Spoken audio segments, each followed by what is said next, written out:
Welcome to Anita's Guide to Simple and Easy Cooking. I'm Anita and today I will show you how to make bok choy and potato curry. So let's get started. I've got here one bunch of bok choy which I have washed and rinsed well, 2 medium potatoes which I have peeled, cut into small cubes and rinsed, 1 medium onion cut into small pieces, half a teaspoon each of cumin and mustard seeds, 4 tablespoons of oil, 4 cloves of thinly sliced garlic, 3 green chilies which I have slit in the middle, and salt to taste. Grab some bok choy leaves by the stems and thinly slice it.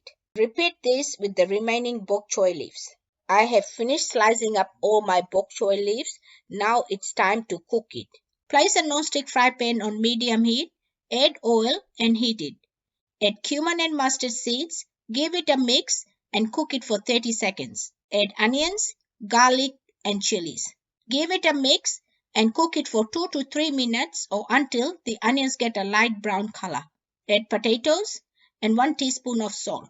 Give it a mix, put a lid on, lower the heat and cook it for 10 minutes, stirring it twice. After 10 minutes, add chopped bok choy.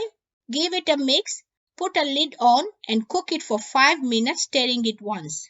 After 5 minutes, give it a mix and taste your salt. It doesn't need any more salt, but you can always add it according to your taste. Turn the heat off and let me dish it out and show you. My bok choy and potato curry is ready and you can serve it with roti, rice or puris. Enjoy. If you like this video, please give it a big thumbs up. For more of my simple and easy videos, please subscribe to my channel and don't forget to press the bell icon to receive notifications of my latest videos.